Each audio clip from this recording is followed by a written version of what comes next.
আজ আমরা রাল্ফ ওয়ালদো ইমার্সনের একটি খুবই নৈতিকতা সম্পন্ন একটি কবিতা ফেবেল, এই কবিতাটি আমরা পড়তে চলেছি, যেটা আমাদের মাধ্যমিক শিক্ষা পর্ষদের ইংরেজি বইয়ের দ্বিতীয় অধ্যায়ে রয়েছে।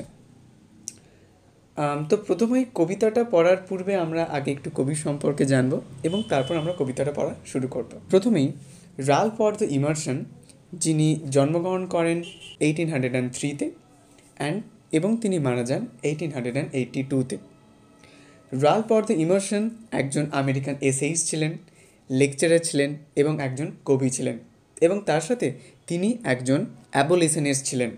এবার আমাদের জানতে হবে অ্যাবলিশনিস্ট ব্যাপারটা কী। যে আমরা জানি, প্রথমত আমাদেরকে এটা জানতে হবে অ্যাবলিশনিজম কী। Abolitionism or the abolitionist movement, যেটা is the movement to end slavery and liberate enslaved people around the world. যে আমরা জানি যে আমাদের আগে দাসত্ব প্রথা ছিল এবং সেখানে বহু মানুষদেরকে তাদেরকে অনবরত কাজ করিয়ে তাদের দাসত্বময় জীবনের মধ্য দিয়ে তাদেরকে জীবন কাটাতে হতো। কিন্তু এই জীবন বেশি দিন যাতে কষ্ট করতে না হয়, তাই জন্যই একটি মুভমেন্ট আসে, যেটা বলা হয় অ্যাবলিশনিস্ট মুভমেন্ট বা অ্যাবলিশনিজম।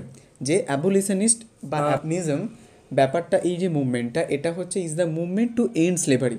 যে স্লেভারি, যে দাসত্ব, যেটা দাসত্ব প্রথা, সেটাকে এন্ড করার জন্য এই মুভমেন্টটা শুরু হয়েছিল। এবং লিবারেট বলতে মুক্তি করতে এনস্লেভড পিপল অ্যারাউন্ড দ্য ওয়ার্ল্ড। যে সমস্ত সারা পৃথিবীতে যত ক্রীতদাস রয়েছে সেই সমস্ত ব্যক্তিদেরকে মুক্তি দেওয়ার জন্য এই মুভমেন্টটা শুরু হয়েছিল। এবং তিনি তাই জন্যই রাল্ফ ওয়ালদো ইমার্সন একজন অ্যাবলিশনিস্ট ছিলেন। মানে তিনি অ্যাবলিশনিজম, যে ব্যাপারটা, যে স্লেভারি আর চলবে না এবং যারা ক্রীতদাস হয়ে রয়েছে আমাদের সারা পৃথিবীতে মুক্তি প্রদান করতে হবে, এটাকে তিনি সাপোর্ট করতেন। এবং এমনকি ফ্রাইডরিচ নিয়েটজে, অর্থাৎ যিনি একজন জার্মান ফিলোসফার ছিলেন, রাল্ফ ওয়ালদো ইমার্সনকে the most gifted of the Americans এবং আমেরিকানসের মোস্ট গিফটেড পার্সন হিসেবে তিনি কনসিডার করতেন ফ্রাইডরিচ নিয়েটজে রাল্ফ ওয়ালদো ইমার্সনকে। এবং Walt Whitman refer to him as his master. এবং ওয়াল্ট হুইটম্যান কে ছিলেন? ওয়াল্ট হুইটম্যান ছিলেন দ্য ফাদার অফ ফ্রি ভার্সের ফাদার। তিনি রাল্ফ ওয়ালদো ইমার্সনকে নিজের মাস্টার হিসেবে গণ্য করতেন। তো প্রথমেই আমাদের যে টাইটেলটা রয়েছে ফেবেল। তো ফেবেল, যেটা আমরা জানি যে ফেবেল হচ্ছে এমন কোনো একটা গল্প, বাচ্চাদের গল্প যেটা আমরা বলতে পারি, বা ইমাজিনেট, একটা কাল্পনিক একটা গল্প বা উপকথা আমরা বলতে পারি, যেটা আমাদের কী করে, যেটা আমাদের at the end of the বলতে পারি at the end of the রাইটিংয়ের একদম শেষে আমরা দেখতে পাই, যেখানে আমাদেরকে লেখক বা কবি একটা খুব সুন্দর একটা আমাদেরকে নীতিকথা প্রদান করছেন, যেই নীতিকথার মধ্য দিয়ে আমরা আমাদের বর্তমান জীবনকে আরও বেশি উন্নত করতে পারি, আরও বেশি নৈতিকতাপূর্ণ করতে পারি। তো এই যে ফেবেল, এটার আরেক নাম হচ্ছে the mountain and the squirrel. এবং আমাদের মনে প্রশ্ন জাগতেই পারে যে কেন রাল্ফ ওয়ালদো ইমার্সন এই কবিতাটির এই যে নামটা দিলেন, আরেকটা যে নাম the mountain and the squirrel কেন দিলেন। অ্যাকচুয়ালি এই কবিতাটার মধ্য দিয়ে কবি আমাদেরকে একটা খুব সুন্দর রিলেশনশিপের কথা বলছেন, যে হিউম্যান বিংসের সাথে ন্যাচারাল ওয়ার্ল্ডের যে কী রিলেশনশিপ ব্যাপারটা রয়েছে, যে হিউম্যান বিংস আর নেচার যে আমরা যদি বলি, বা ন্যাচারাল ওয়ার্ল্ড, তার সাথে হিউম্যান বিংসের কী রিলেশনশিপ, সেটাকে বেসিক্যালি তিনি তুলে ধরছেন দ্য স্কুইরেল এবং দ্য মাউন্টেনের মধ্য দিয়ে। তো এই কবিতাটা পাবলিশড হয় 1846-এ। The poem describes a conversation, এবং পোয়েম আমাদেরকে একটা কনভারসেশন ডিসক্রাইব করে। কাদের কথোপকথন? Between the squirrel and the mountain. তো একটা ছোট্ট স্কুইরেল আমরা বলতে পারি একটা ছোট্ট কাঠবেড়ালি এবং একটা মাউন্টেনের মধ্যে আমাদের মধ্যে একটা কনভারসেশনকে তুলে ধরছে এই কবিতাটি। দ্য স্কুইরেল পয়েন্ট আউট করছেন দ্যাট ইন দিস ওয়ার্ল্ড, যে এই পৃথিবীতে এভরি বিং, প্রতিটা being, living or non living, যে প্রতিটা লিভিং, নন লিভিং, জীবন্ত বা হয়তো প্রাণহীন, বিগ অর স্মল, ছোট হবে হয়তো বড়, have their individual reasons for existence. যে আমাদের পৃথিবীতে প্রতিটা বস্তুর, প্রতিটা হয়তো যে সমস্ত জিনিসের প্রাণ রয়েছে, জীবন্ত বা প্রাণহীন, বড় বা ছোট, প্রতিটা জিনিসের তাদের অস্তিত্বে একটা নিজস্ব গুরুত্ব রয়েছে। যে কেউ প্রাণহীন বলে তার কোনো গুরুত্ব নেই, এরকম কোনো কথা নেই। বা কারো যদি প্রাণ আছে তারও যেমন গুরুত্ব রয়েছে, বা প্রাণ নেই যাদের তারও গুরুত্ব রয়েছে। কেউ বড়, তারও যেমন গুরুত্ব রয়েছে, তেমন কেউ ছোট, তারও তেমন গুরুত্ব রয়েছে। যেমন আমরা যদি একটু যদি ঘুরিয়ে বলি যে কেউ ভালো সাঁতার কাটতে পারে, তারও যেমন গুরুত্ব রয়েছে, কেউ ভালো গান গাইতে পারে, সাঁতার কাটতে পারে না, তারও তেমন গুরুত্ব রয়েছে। তো এইভাবেই অর্থাৎ আমাদেরকে রাল্ফ ওয়ালডো ইমারসন বা মানে এই ছোট্ট স্কুইরেলের মধ্য দিয়ে আমাদেরকে এই বাস্তবিক ধারণাটা আমাদের সামনে তুলে ধরছেন যে পৃথিবীতে প্রতিটা জিনিসের একটা তাদের নিজস্ব অস্তিত্বের একটা নিজস্ব গুরুত্ব রয়েছে। আচ্ছা, তো এবার আমরা কবিতাটা শুরু করা যাক। তো প্রথমে কবিতাটা শুরু হচ্ছে, the mountain and the squirrel had a quarrel. যে মাউন্টেন এবং একটা স্কুইরেলের মধ্যে একটা ঝগড়া ছিল। অ্যান্ড দ্য ফর্মার বলতে প্রথমজন মানে the mountain, call the latter বলতে মানে পরবর্তীজন মানে স্কুইরেলকে কি বলছে, লিটল প্রিগ বলছে।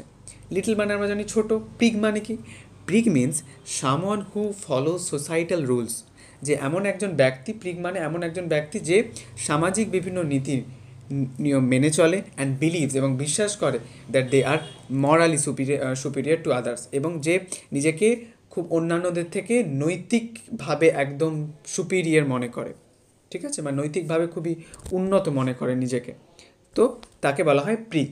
অ্যাকচুয়ালি আমরা যদি দেখি তো এখানে মাউন্টেনটা ওই ছোট্ট স্কুইরেলকে নিন্দা করছে, ছোট্ট স্কুইরেলকে ক্রিটিসাইজ করছে, ঠিক আছে।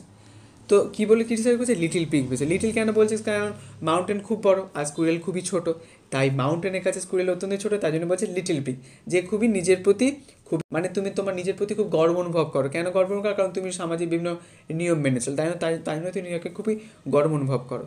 তো মাউন্টেন এই কথাটা কেন বলছে সেটা আমরা পরবর্তীকালে জানতে পারবো। তো এরপর বান বলতে দ্য স্কুইরেল রিপ্লাই দিচ্ছে, you are doubtless very big, যে আমার এতে কোনো ডাউট নেই যে তুমি এতটা বিগ, অনেকটা বড় আমার থেকে, এতে আমার কোনো ডাউট নেই। তারপর লাইনগুলো খুব গুরুত্বপূর্ণ, but all sorts of things and weather must be taken in together to make up a year and এবং a spear. Actually Ralph Waldo Emerson ওই ছোট্ট স্কুইরেলের মধ্যে দিয়ে আমাদেরকে এক গুরুত্বপূর্ণ নৈতিকতাপূর্ণ একটা কথা আমাদের সামনে তুলে ধরছে। কথাটা হচ্ছে, ছোট স্কুইরেলটা বলছে যখন হচ্ছে মাউন্টেনটা তাকে বলেছে তুমি তো একটা ছোট্ট পিগ, নিজের প্রতি সময় গর্ব অনুভব করো, সবসময় নৈতিকতা সম্পন্ন ব্যক্তি মানে নৈতিকতাপূর্ণ কথা সবসময় বলো, মানে নিজেকে মনে করো তুমি নাকি সবার থেকে মহান নৈতিকভাবে। তো এই কথার পরিবর্তে বান অর্থাৎ স্কুইরেল রিপ্লাই দিচ্ছে যে you are doubtless very big, যে আমার এতে কোনো ডাউট নেই তুমি অনেকটা বড়, but all sorts of things and weather must be taken in together to make up a year and এবং আ স্পিয়ার। যে একটা বছর তৈরি করতে গেলে যেমন অনেকগুলো ঋতুর প্রয়োজন হয়, অনেক মাসের প্রয়োজন হয়, তেমন অনেক দিনেরও প্রয়োজন হয়। তো আমরা যদি দেখি দিনগুলো তো খুবই ছোট, 24 ঘন্টা, আর মাসগুলো তো অত্যন্তই বড়, 30 দিন। তো দেখতে গেলে মাসেরও যেমন গুরুত্ব রয়েছে, দিনেরও তেমন গুরুত্ব রয়েছে। তো এইভাবে একটা ঋতুরও তেমন গুরুত্ব রয়েছে, তাই জন্য বলছে but all sorts of things, যে প্রতিটা জিনিসের, অ্যান্ড ওয়েদার অর্থাৎ হচ্ছে আবহাওয়ার বা মানে ঋতুর, must be taken in together, সেগুলো সব একসাথে আসে টু মেক আপ আ ইয়ার। একটা বছর তৈরি করতে গেলে সব জিনিসের প্রয়োজন হয়, যে দিনেরও যেমন প্রয়োজন হয়, মাসেরও প্রয়োজন হয়, তেমনভাবে ঋতুরও প্রয়োজন হয়, আবহাওয়ারও প্রয়োজন হয়। অ্যান্ড এবং স্পিয়ার বলতে আর্থ, আমাদের পৃথিবীটাকে গড়ে তুলতে গেলে সব জিনিসেরই প্রয়োজন হয়, সে ছোটো হোক বা বড় হোক, প্রতিটা জিনিসেরই আমাদের একটা মানে এই সুন্দর পৃথিবীটাকে তৈরি করতে গেলে ছোটো বা বড় প্রতিটা জিনিসের একটা নিজস্ব গুরুত্ব রয়েছে। এবং তারপরে লাইনে ছোট্ট স্কুইরেল বলছে, মানে স্কুইরেলের কত সুন্দর ভাবনা, and I think it no disgrace to occupy my place, যে মাউন্টেন তুমি তো সারা পৃথিবীতে অনেকটা বড় জায়গা জুড়ে থাকো, কিন্তু আমি তো অত্যন্তই ছোট, কিন্তু তাই জন্য আমি ছোট্ট জায়গা জুড়ে থাকি, তো এতে আমার কোনো অসম্মান নেই। And I think it no disgrace, মানে এতে আমার এটাকে মানে আমি যে ছোট জায়গা জুড়ে থাকি এটাকে আমি স্বীকার করতে এতে আমার কোনো অসম্মান নেই। If I am not so large as you, এবং আমি তোর মতো অতটা বড় নয়, you are not so small as I, এবং তুমি আমার মতো অতটা ছোট নয়, and not half so spry মানে full of life and energy, মানে আমি তো খুব ছোট, আমি এদিক ওদিক দৌড়তে পারি, ছুটতে পারি, আমি একটা প্রাণবন্ত বা প্রাণোচ্ছল জীবনযাপন করতে পারি, কিন্তু তুমি তো পারো না, তাই জন্য তুমি আমার মতো অতটা প্রাণোচ্ছল বা প্রাণবন্তও নয়। I will not deny you make a very pretty squirrel track, এবং আমি সেটা অস্বীকার করব না যে তুমি আমার জন্য যে ছোট্ট স্কুইরেল ট্র্যাকটা তোমার হচ্ছে মাউন্টেনের মধ্যে মানে তোমার মধ্যে বানিয়ে দাও যেটা, সেটাকে আমি কোনোদিন অস্বীকার করবো না। I will not deny you make a very pretty squirrel track, এবং আমার জন্য যে সুন্দর একটা স্কুইরেল ট্র্যাকটা তুমি বানিয়ে দাও এটাকে আমি অস্বীকার করবো না। তারপরে যে লাইনটা বলছে ট্যালেন্টস ডিফার, যে ট্যালেন্টই আমাদেরকে সবার একে অপরের কাছ থেকে আলাদা করে। যেমন কেউ ভালো সাঁতার কাটতে পারে, বা কেউ ভালো গান গাইতে পারে, বা কেউ ভালো ডান্স করতে পারে।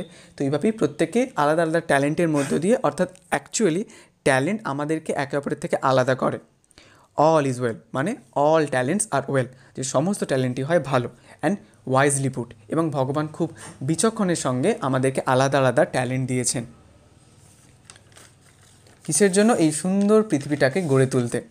If I cannot carry forest on my back, neither can you crack a nut, যে আমি যেমনটা আমার পিঠে ফরেস্ট ক্যারি করতে পারো, যেমনটা তুমি তোমার পিঠে ফরেস্ট ক্যারি করতে পারো, neither can you crack a nut, তেমনটা তুমিও আমার মতো একটা নাট ক্র্যাক করতে পারবে। নাটকে তুমি ভাঙতে হবে, তুমিও তো আমার নাটকে ভাঙতে পারবে না, কেন আমার যেমন দাঁত রয়েছে তোমার তেমন দাঁত নেই।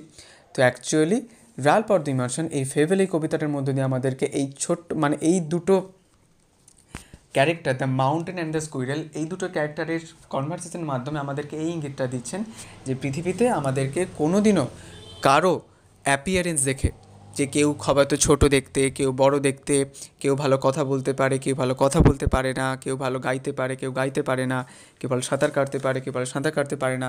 তো এইভাবে আমাদেরকে জাজ করা উচিত নয়। পৃথিবীতে এই সুন্দর পৃথিবীটাকে গড়ে তুলতে পৃথিবীর প্রতিটা জিনিস, জীব হোক জড় হোক, প্রতিটা জিনিসে ছোট হোক বড় হোক, প্রতিটা জিনিসের একটা নিজস্ব গুরুত্ব রয়েছে।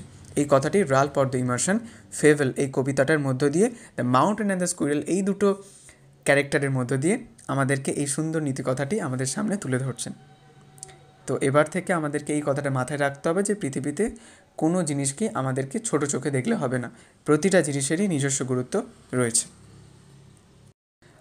তো আমার অতটা ক্ষমতা নেই রাল্ফ অফ দ্য ইমার্শন এরকম একজন ব্যক্তির কবিতাটি পাঠ করে শোনানোর, কিন্তু তাও আমি ছোট্ট একটু চেষ্টা করলাম রাল্ফ অফ দ্য ইমার্শনের প্রতি সম্মান নিবেদনের জন্য। তো আমার যদি কোথাও কোনো ভুল হয়ে থাকে তো অবশ্যই তোমরা কমেন্ট করো।